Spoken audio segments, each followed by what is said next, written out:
I was wondering, like, what are some of your favorite storylines that almost happened but didn't, and thinking back on it, you're like, oh, that would have been funny if I did that. Favorite storylines that almost happened but did not? Yeah, like you changed your mind during the writing process. I don't know, that's hard to say. There is one chapter that I actually wrote, I've talked about this before. It's a Tyrion chapter from Dance with Dragons. And it's a great chapter. I really liked this chapter. It's very kind of spooky and atmospheric, and there's a lot of wonderful visual imagery in it, and there's an amazing character, who appears for the first time in that chapter. And I loved that chapter.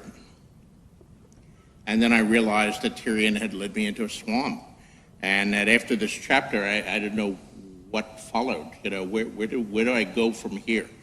I tried to save that chapter during Dance in numerous ways. I mean, at first I just wrote it as a chapter, and then I said, okay, maybe it'd be better if it was broken up and pieces of it were put in this chapter and then that chapter and then this other chapter. And no, it works better together, so I put it back together. Maybe the way to do it is a dream. It didn't actually happen to Tyrion, but Tyrion had this dream because it's really cool. And I finally just gave up and ripped it out and said, no, I can never. This is on its own terms. It's a terrific chapter, but it leads me into a morass that I can't get out of. So maybe someday when I finish the whole thing, or I'm long dead, my heirs will publish the Lost Tyrion chapter, but who the hell knows? Thank you. Okay, so you mentioned a while ago that some of your characters you created with some irony. So I was wondering, what was your inspiration behind the character of Davos Seaworth?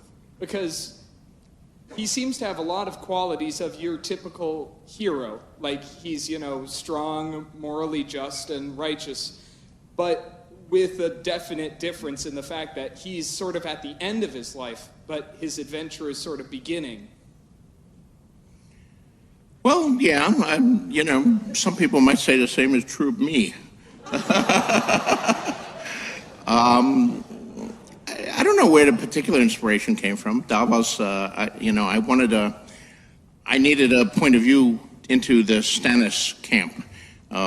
In the War of the Five Kings, I needed a point of view there. I started out with his maester, of course, but then he dies in the prologue, so he couldn't be a long-carrying character, and Davos seemed an interesting way. I didn't want to make Stannis himself a viewpoint character.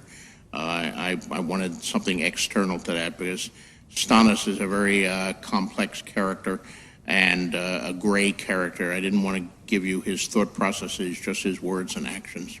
Hi, earlier you were talking about names and mentioned you had no children. I was just wondering, if you did have a child, what would you name him or her? If I did have a child, what would I name him or her? Well, I don't know. Probably not Daenerys. But why not? It's too hard to spell. Oddly enough, people do name their children after my characters now, and then they send me the baby pictures in the email. So there is an entire generation of Daenerys's, Arya's, and the occasional Cersei coming up. I think there's going to be a lot of kindergarten teachers who are going to be cursing my name when these Daenerys's with the A-E and the Y's all hit kindergarten at the same time. And I don't know what that little girl named Cersei is going to, what the mother is going to say when she says, Mommy, who's this Cersei that I'm named after? But there you go. Thanks for all the inspiration, George. I really appreciate it. I have one of those crazy parents that named their daughter the Hound. So, so I appreciate that. One of my favorite parts of just experiencing the books was what I called the part, which was what I used to call the Red Wedding before it was the Red Wedding, because I'd have to tell people, read these books and then tell me when you get to the part. And then I would get that call. Do you have any really good story? What was your best reaction to that part of the novel? I can only imagine someone came in and beat you. No, no one beat me. I did get, of course, you have to remember that the book came out like 10 years before the TV show. So I already knew reaction when we got to it on the TV show. And all these people videotaping their friends as they watched it and seeing the reaction was no surprise with me. I got the emails a decade earlier. And some of them said things like, oh, I was so mad I threw the book across the room and smashed it up and all that. And then a week later, I had to go out and buy another copy. I like that. That was good. Double my royalties. That was cool. Maybe the most amazing thing about the whole thing was the reaction to the TV show scene where people actually videotaped. They knew their friends and relatives and loved ones would be really upset, so they put a video camera on them and then shared their reactions on YouTube. I don't know if anything like that had ever happened before. I certainly didn't anticipate that. Hello, Mr. Martin. As a writer and a reader of both the Song of Ice and Fire trilogy and some of the Thousand Universe world, there's plenty of themes. There's mostly an anti-war theme. There's an anti-primogeniture theme.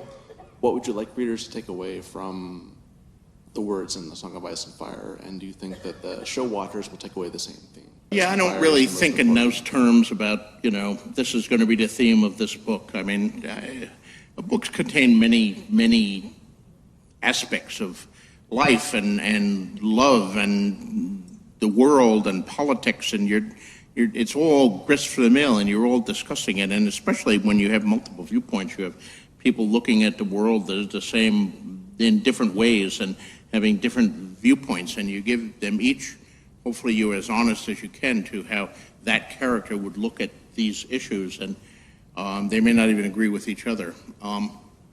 There are certainly messages there, or themes that you can ponder and think about, yes, but nothing that can be stated in a sentence. If I could state it in a sentence, I would state it in a sentence, and I wouldn't need to write these hundreds of very, very big, lengthy books with lots of words in them.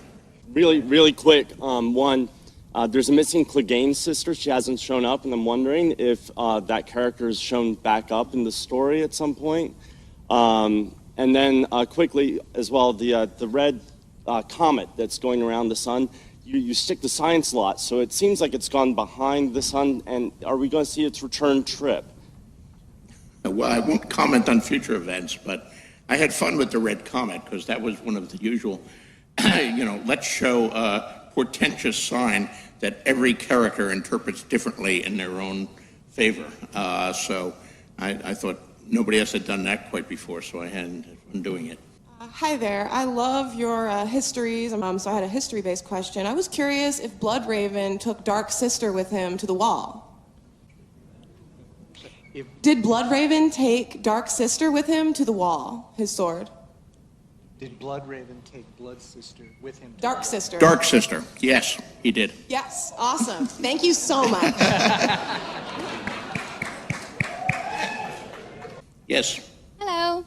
I have rather of hopefully a fun question for you. I have in my hands here, it's an internet meme. And I hope you're familiar with these, but it's a big picture of your face. Yes, and I it see that. says, I don't always kill characters, but when I do, they're your favorite. And I'm actually really hoping that you'll sign this for me later. But do you have, and John, this goes for you too, do you have a favorite internet meme of yourself that you just saw it and you just laughed? By the way, I have read the books, so. I can't say I have a favorite meme, no. I'm really, really old. This internet thing is beyond me. I still type messages to the legs of ravens and send them off, hope that they get somewhere. So I don't have a meme, I'm not at that level, but I would say that there's a cover I did for Frederick Pohl's Gateway, Random House, right around 2005. And this is before, we have social media. And somebody brought to my attention about a year ago that there's a set of new age, there's like a network of new age sites that have taken that image and have almost created like a little quasi-religion around this image and what it means to all these thousands of New Age, I don't know what they are, metaphysical followers.